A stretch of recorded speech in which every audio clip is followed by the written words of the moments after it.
America के Iran पर bunker buster बमों और टोमाहॉक मिसाइलों से हमले। ईरान की 3 एटमी तंसीबात फर्दो, नतंज और इस्फहान को निशाना बनाया। अमेरिका इसराइल की जंग में शामिल हो गया। अमेरिकी मीडिया के मुताबिक ईरानी एटमी तंसीबात पर B-2 बमबार से हमला किया गया। फर्दो एटमी प्लांट पर 6 बंकर बस्टर बम गिराए गए। फर्दो एटमी प्लांट पर 30,000 पाउंड वजनी GBU-57 बम गिराए। नतंज और इस्फहान की एटॉमिक साइट्स पर 30 टोमाहॉक मिसाइल दागे गए। 400 मील दूर मौजूद आबदोजों से टोमाहॉक मिसाइल फायर किए। ट्रंप ने व्हाइट हाउस के सिचुएशन रूम में बैठकर हमले को मॉनिटर किया। हमले के फौरी बाद ट्रंप का इस्राएली वज़ीर आज़म नेतन्याहू को फोन, ईरान की एटमी तंसीबात तबाह करने की इत्तला दी। ट्रंप का कहना है अमेरिकी फौजी कार्रवाई कामयाब रही, दुनिया में कोई और फौज ऐसा नहीं कर सकती थी। अब भी अमन कायम न हुआ तो अगला एक्शन तेज होगा।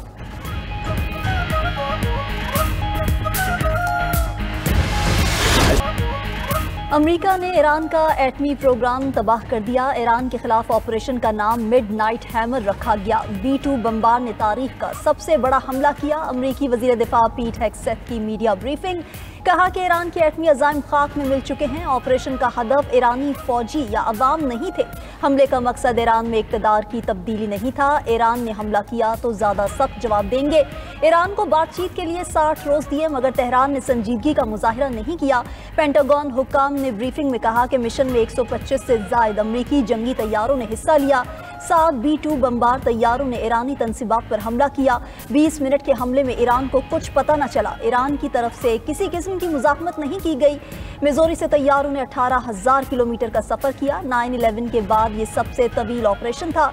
ईरान पर अमरीकी हमला इंतहाई खुफिया मिशन था, सिर्फ चंद लोग वाकिफ थे।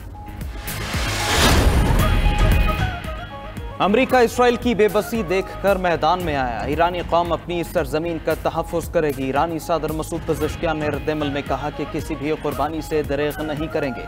इस्तांबुल में न्यूज़ कॉन्फ्रेंस के दौरान ईरानी वज़ीर ख़ारजा अब्बास इराक़ची ने कहा कि एटमी तंसीबात पर हमला करके अमेरिका ने रेड लाइन अबूर की।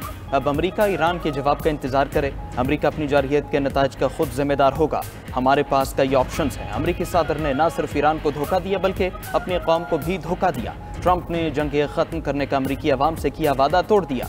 अमेरिकी हमले में बैनुल-अक़वामी कानून के खिलाफ है। अमेरिका ने जो किया वो नाकाबिले मुआफ़ी है।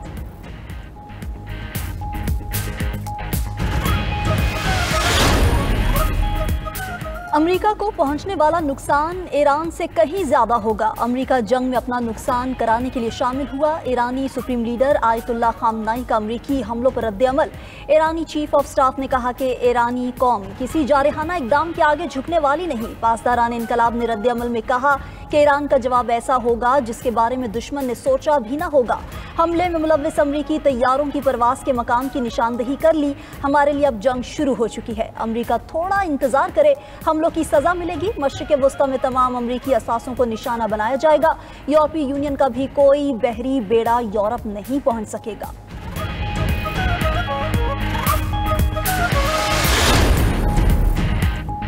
ईरान के जवाबी हमले के लिए तैयार हैं। ईरान से तनाज़ा तवील होने का खौफ नहीं। अमरीकी नायब सदर JD वेंस का कहना है हमारी जंग ईरान के एटमी प्रोग्राम के साथ है। ईरानी एटमी प्रोग्राम को लंबे अरसे के लिए पीछे कर दिया। अमरीकी हमले के दौरान ईरानी मिसाइल प्रोग्राम नाकाम साबित हुआ। अमरीका ईरान में हुकूमत की तब्दीली नहीं चाहता।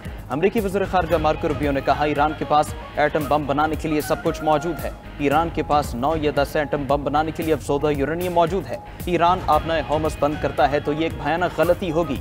आबनाए होमस बंद करना ईरान के लिए मुआशी खुदकुशी होगा।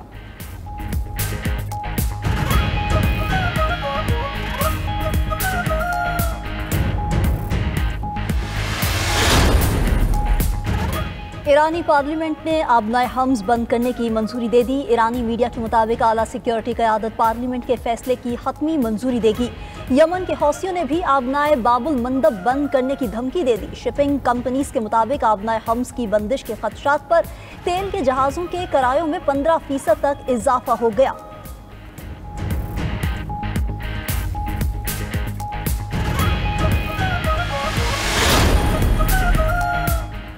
कौमी सलामती कमेटी का हम तरीन इजलास कल तलब ज़राए के मुताबिक वज़ीर आज़म शहबाज शरीफ इजलास की सदारत करेंगे। इजलास में आला अस्करी और सिविल क़यादत शिरकत करेगी। ईरान इसराइल अमरीका तनाज़े पर तफसीली मुशावरत होगी। इजलास में मुल्क की सिक्योरिटी सूरत हाल और ख़ित्ते की मौजूदा सूरत हाल पर गौर होगा। इजलास कल दोपहर 12 बजे वज़ीर आज़म हाउस में होगा।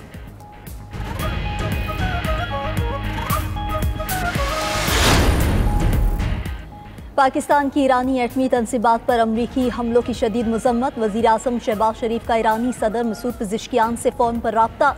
ईरान पर अमरीकी हमलों की शदीद मजम्मत की। वज़ीर आज़म ने कहा कि अमरीकी हमले इसराइली जाहिलियत के तसलसल में हुए। शहबाज शरीफ का ईरान के अवाम और हुकूमत से यकजहती का यादा। तर्जुमान दफ्तर खारजा ने कहा कि अमरीका ने आलमी कवानीन और रसूलों की खिलाफ वर्जी की। हमले से खित्ते में कशीदगी में मुमकिन इजाफा होगा। तशद्दुद में गैर मामूली इजाफा इंतहाई परेशान कुन है। अगर सूरत हाल बरकरार रही तो तबाहकुन नताइज सिर्फ खित्ते तक महदूद नहीं रहेंगे। ईरान को UN चार्टर के तहत अपने दिफा का मुकम्मल हक हासिल है।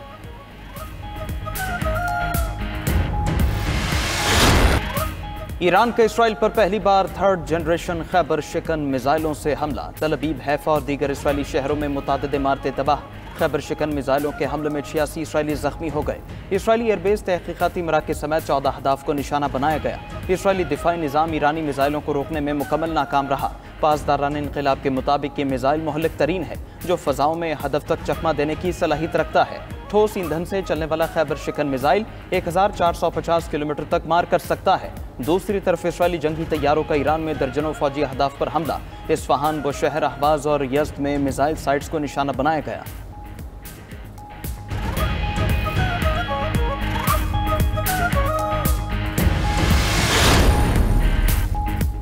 अमरीकी हमलों पर अक़वाम मुत्तहिदा की सलामती कौंसिल का हंगामी इजलास तलब। नायब वज़ीर आज़म और वज़ीर ख़ारजा इसहाक डार का एक्स पर पैगाम।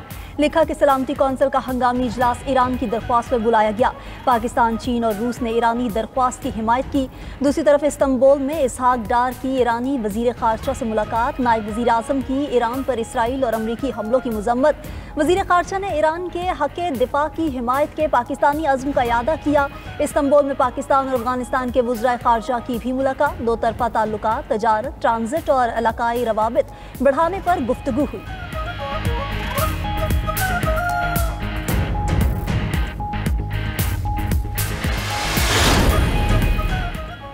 अक़वाम मुत्तहिदा समेत मुख्तलिफ ममालिक की अमरीकी हमलों की मजम्मत। अक़वाम मुत्तहिदा के सेक्रेटरी जनरल एंटोनियो गुतेरेस का कहना है कि तनाज़ा अब तेज़ी से बेकाबू हो सकता है। किसी भी तनाज़े का कोई फौजी हल नहीं है। सऊदी अरब, मुत्तहिदा अरब अमारात, कतर, ओमान और इराक का तशवीश का इजहार। सऊदी वज़ारत ख़ारजा ने कहा खित्ते को बदतरीन बहरान का सामना है। आलमी बरादरी सियासी हल के लिए कोशिशें बढ़ाए। कतर ने ईरानी एटमी तनसीबात पर बमबारी को तशवीशनाक करार दिया। कहा कि ईरानी न्यूक्लियर मराकज़ पर हमले से हालात मज़ीद ख़राब हुए हैं। वेनेज़ुएला, क्यूबा, चिली और दीगर लातीनी अमरीकी ममालिक की भी अमरीकी हमलों की मजम्मत। मैक्सिको ने बातचीत से तनाज़ा हल करने की अपील कर दी। बरतानिया और ऑस्ट्रेलिया ने अमरीकी हमलों की खुलकर हिमायत की।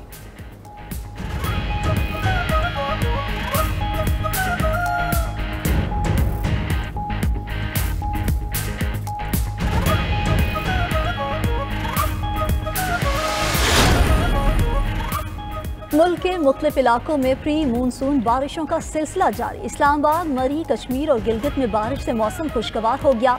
लाहौर, रावलपिंडी, गुजरावाला में बादल बरसे तो गर्मी की छुट्टी हो गई। हाफजाबाद, मियांवाली, मंडी बहाउद्दीन और दीगर शहरों में भी बारिश। महकमा मौसमियात के मुताबिक बारिशों का सिलसिला परसों तक जारी रहेगा।